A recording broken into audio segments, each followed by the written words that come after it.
Exploring the performance frontier of compact unified image generation models. That is the paper today. And it introduces this architecture called Swift Image.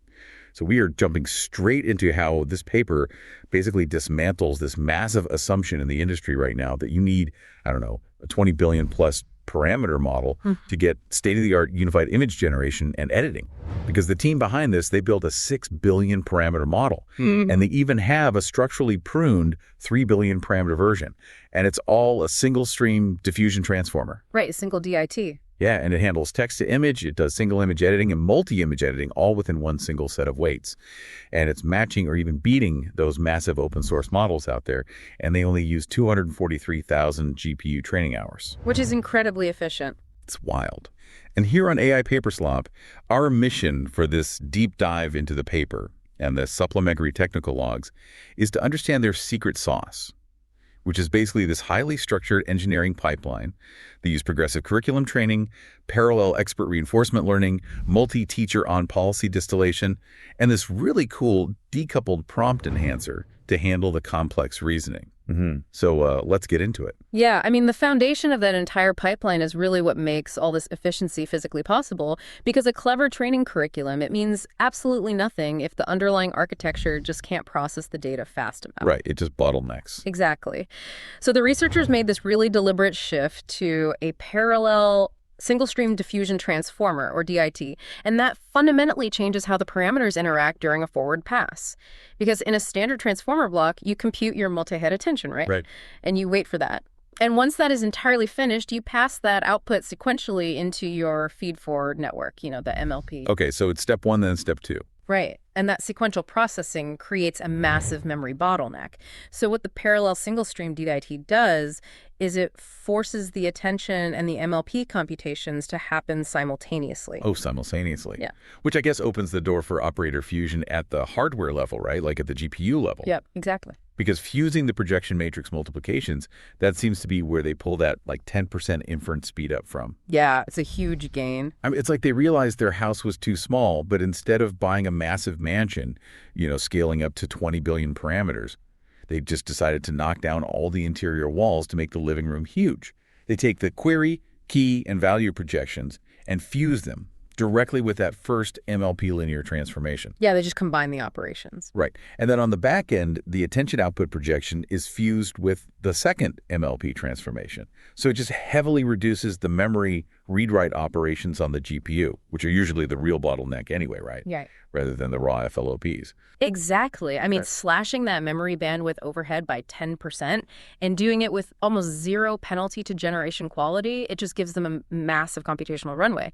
But they didn't actually stop at just fusing operations. They also completely overhauled how the condition injection works. Right, the modulation stuff. Yeah, because in typical DIT models, you have independent MLPs for your scale, shift, and gate at every single layer just to inject the time step information.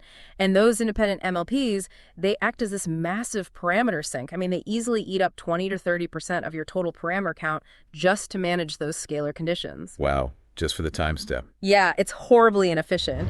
So Swift Image replaces all of that with a single block shared modulation network. So just one network produces the time step dependent scale, shift, and zero initialized gates for the entire architecture. Okay, but wait. Removing those independent MLPs definitely frees up parameters, obviously, but doesn't sharing that time step modulation across all the blocks just severely limit the network's ability to adapt? What do you mean? Well, I mean, a highly noisy state at like step 50 requires completely different feature transformations than a near clean state at step 2. Right. So sharing those weights across the entire depth feels like a huge bottleneck for a diffusion process specifically. I mean, in isolation, yes, it absolutely weakens the modulation module-specific capacity. The network does lose some of that layer-specific nuance in how it handles the noise schedule. Right. But you really have to view this through the lens of a strict 6 billion parameter budget. By stripping out that 20 to 30% of parameters dedicated to the MLPs, they reclaim a massive chunk of their budget. And they reinvest those parameters directly into widening the core attention and MLP layers themselves. Oh, yeah. So the global net benefit to the model's representational capacity just far outweighs that localized loss in the layer-specific modulation. It's a trade-off that heavily favors generative learnability. Generative learnability, right. So freeing up that budget in the attention layers is a great structural move, but it has to put immense pressure on how you encode the incoming data in the first place. Oh, absolutely. Because if your core network is that optimized, your latent representations need to be basically flawless. Yeah. And they opted for the FLUX.2 autoencoder for the latent encoding and the Qwen3VL8B for semantics. Yeah, and it's interesting because the authors actually tested their own internal autoencoder during early development, and it converged really quickly, but they found out that these tiny reconstruction errors in the latent space were actually introducing artifacts. Oh, wow. Yeah, and it was artificially capping the final quality ceiling of the generated images. So FLUX.2 just offered the best mathematical trade-off between the reconstruction fidelity and the convergence speed. But the most critical part of their encoding strategy is actually how they handle spatial positioning. Right, the 4D row P thing. Yes, 4D rotary positional encoding. So that covers the height, width, language, and time axis. And I mean, language occupying its own axis makes sense for conditioning, but the time axis implementations where they solve that massive problem for multi-image editing, right? Exactly. Because when you pass multiple reference images into a standard model, there is this constant risk of the attention mechanism just getting completely confused by tokens that share the identical height and width coordinates. Yeah, because if you think about it, if you have a reference image of, say, a cat at spatial coordinate 10, 10. Okay. And you have a target background image that also heavily features details at 10, 10. Standard attention mechanisms might just calculate an artificially high similarity score between those two tokens. Because they're in the same physical spot. Right. So the network might just literally copy-paste the cat's pixels directly onto the background because the spatial coordinates overlap perfectly in the latent space. Oh, man. So to prevent this, the Swift image team applies an artificial offset of 10 along the time axis between consecutive input images. Okay, so they're forcing a temporal distance between the images. Exactly. So it basically acts as an image index prior. Right. It's forcing the network to calculate them as totally distinct entities in a four-dimensional space, which completely eliminates the multi-image copy-paste artifacts. And it's purely a mathematical fix, right? Yeah. It requires zero extra parameters. Yep, zero. Which is brilliant. Yeah. But an optimized architecture like this, it obviously demands a highly structured curriculum. I mean, you can't just dump complex multi-image editing instructions into a compact 6B model on day one and just expect it to figure it out. No, not at all. And that comes down to capability dependency. It dictates that a model just cannot execute complex spatial reasoning or, instruction-based editing before it understands fundamental visual semantics.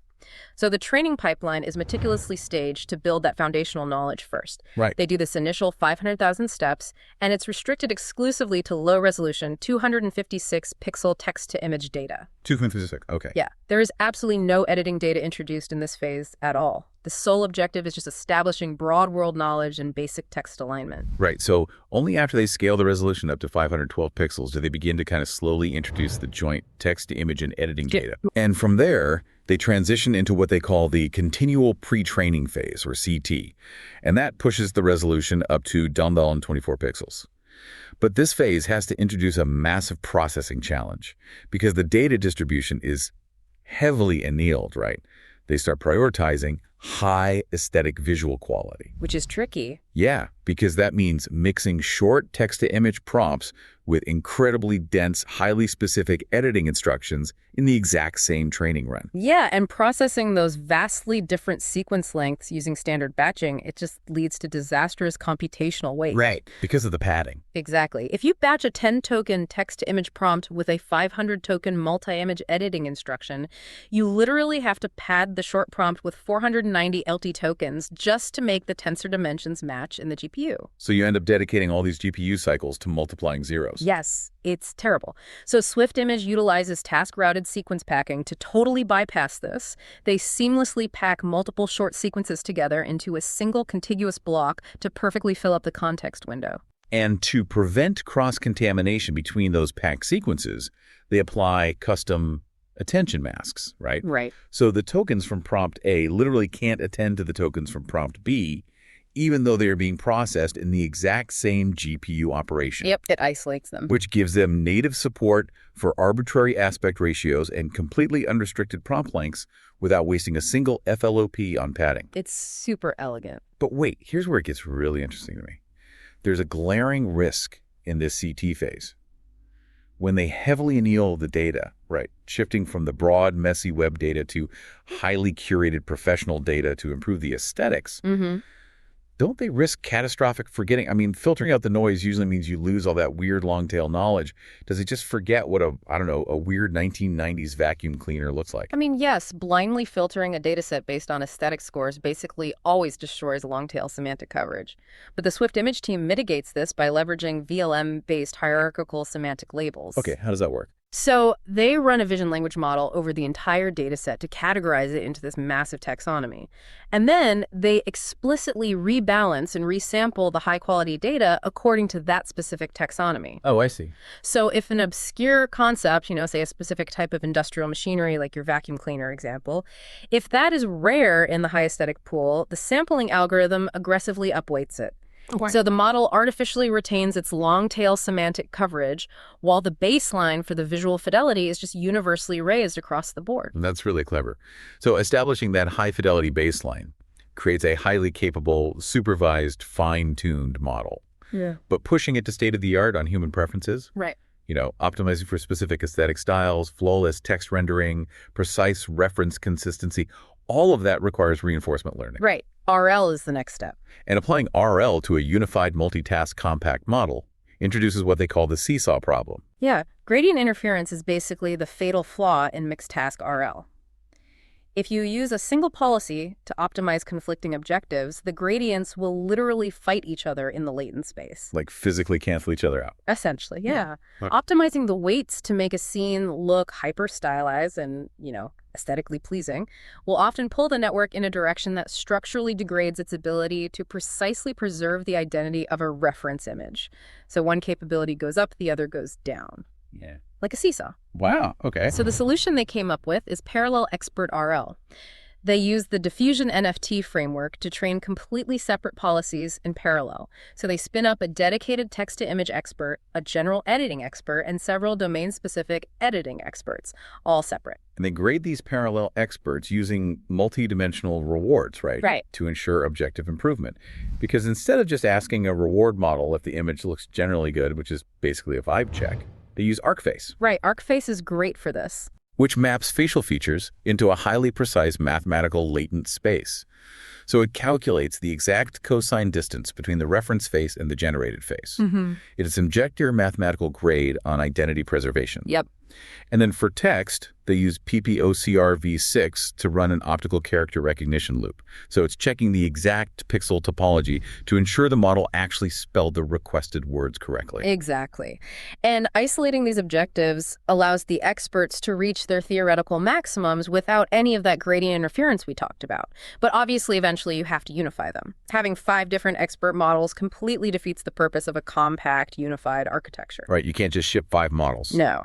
So they consolidate the knowledge using multi-teacher on-policy distillation, or OPD. So they initialize a single shared student model from the base checkpoint.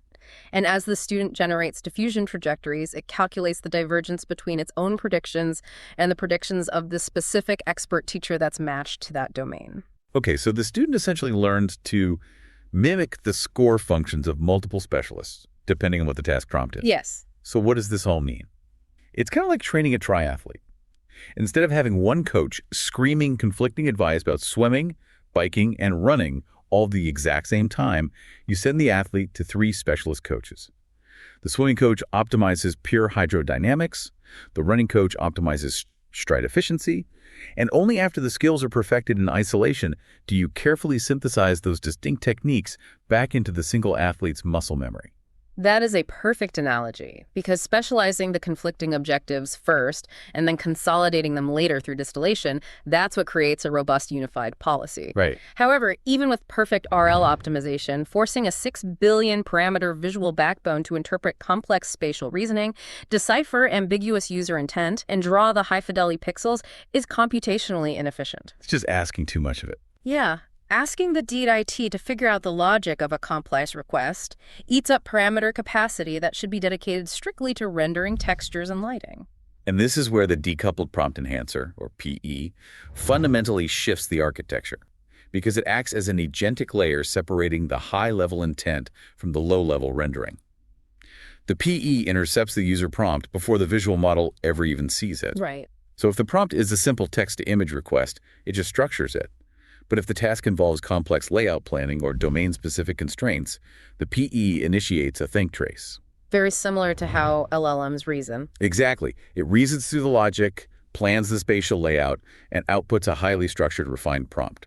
The visual DIT only receives this pre-processed, mathematically explicit, refined prompt. And the training methodology for this prompt enhancer is what really makes it so effective, because it relies on outcome-grounded supervision during the offline data construction phase. Standard prompt enhancers are often just trained on text expansion heuristics, just making the prompt longer. Right, just adding adjectives, basically. Right.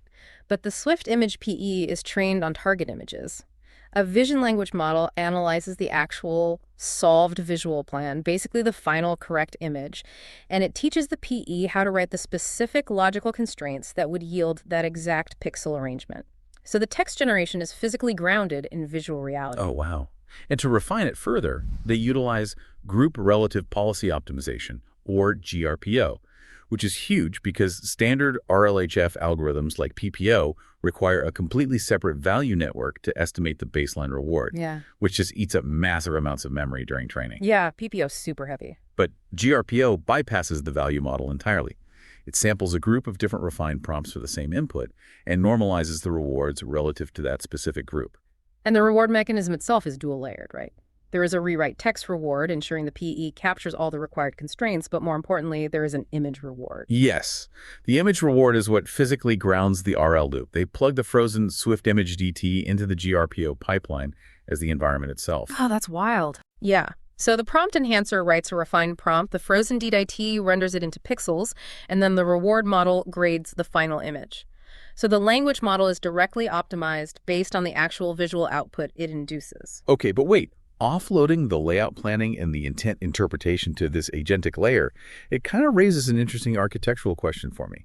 If the prompt enhancer is basically pre-chewing all the complex logic, doesn't that effectively strip the visual backbone of its reasoning capabilities? I mean, the DIT just becomes an incredibly powerful but entirely dependent rendering engine. It's just painting by numbers based on the PE's blueprint. Well, from a compute perspective, spatial reasoning and pixel rendering require entirely different types of network activation patterns. Trying to force a single 6B matrix to do both leads to compromises in the visual quality. So by relieving the DIT of the cognitive load associated with intent parsing, 100% of its parameters are dedicated purely to high-frequency detail, texture synthesis, and structural coherence. Specialization yields better overall system performance than, generalized mediocrity. Right, that makes total sense.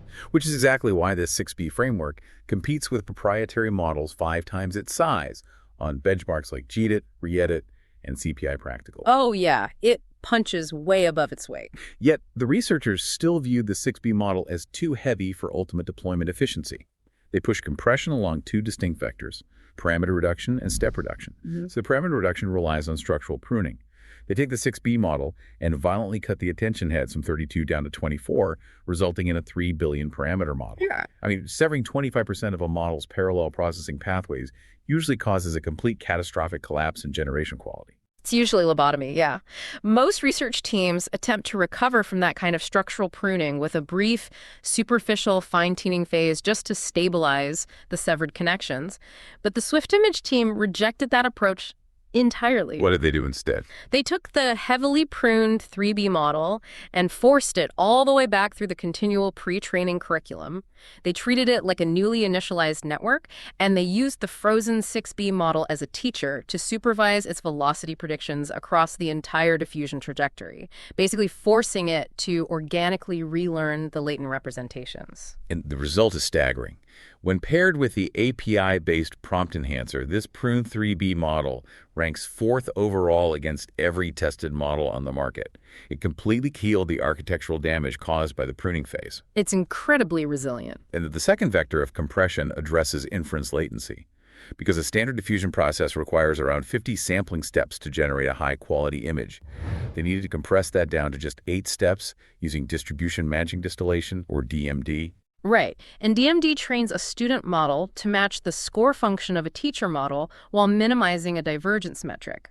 That's what allows it to take massive leaps across the diffusion trajectory instead of tiny little steps. Okay. However, standard distillation often forces the teacher to supervise the student on latent states the student never actually visits during its own inference. Which leads to instability, I imagine. Exactly. It's totally inefficient. So Swift Image utilizes dynamic backward simulation.